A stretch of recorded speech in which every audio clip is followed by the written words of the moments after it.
On estime actuellement qu'un homme sur 8 va développer un cancer de la prostate.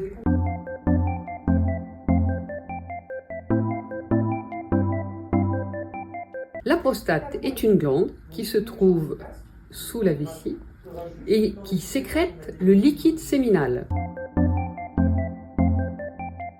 Les hommes, d'un âge en général aux alentours de 60-70 ans, mais ça peut atteindre des hommes plus jeunes, la fréquence de survenue augmente avec l'âge. On n'attrape pas un cancer, le cancer de la prostate augmente avec l'âge. Il y a des facteurs de prédisposition familiale qui sont finalement assez peu fréquents. Il y a des ethnies aussi qui ont des fréquences accrues de survenue de cancer de la prostate. C'est l'âge qui est un facteur de risque d'augmentation de survenue du cancer de la prostate.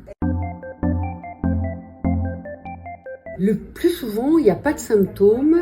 Dans certains cas, il peut y avoir des symptômes, à type de difficulté d'uriner, d'envie d'uriner plus fréquemment. Le plus souvent, on découvre cette maladie parce qu'on a fait un dosage de PSA ou parce qu'on a été examiné par son médecin et qu'on a retrouvé au toucher rectal un nodule au niveau de la prostate.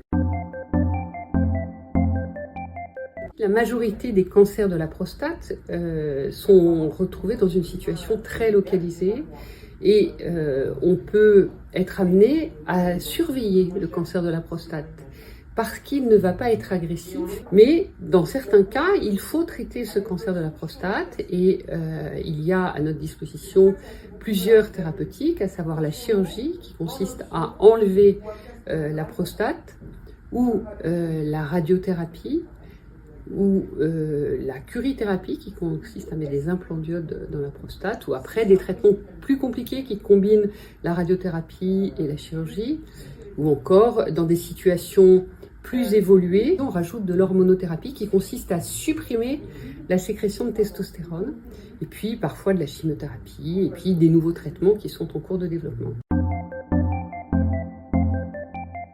Le fait d'avoir un cancer, déjà, c'est un impact dans la vie psychologique d'un patient. Après, les traitements peuvent occasionner des toxicités qui vont avoir un impact sur sa qualité de vie, une incontinence urinaire, des dysfonctions érectiles.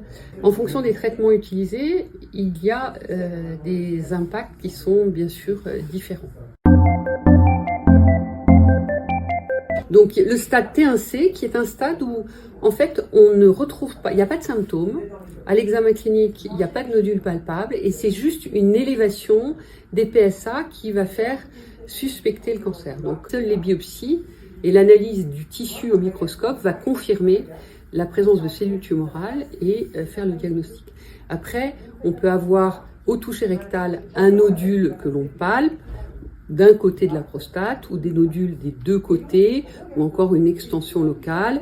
Après, on peut avoir une extension à distance de la maladie avec des ganglions régionaux dans la région périprostatique ou encore une maladie qui s'est étendue au-delà de la prostate et au-delà des ganglions régionaux qui sont des maladies métastatiques et qui sont essentiellement des localisations osseuses de cette maladie. Il est de plus de 85%, 90% dans des situations qui sont majoritairement locales. On peut mourir du cancer de la prostate, oui, parce qu'il y a ces formes qui sont des maladies qui sont métastatiques, c'est-à-dire qui ont diffusé au-delà du cancer de la prostate. Et effectivement, le cancer de la prostate est quand même la 3e cause de décès par cancer chez l'homme.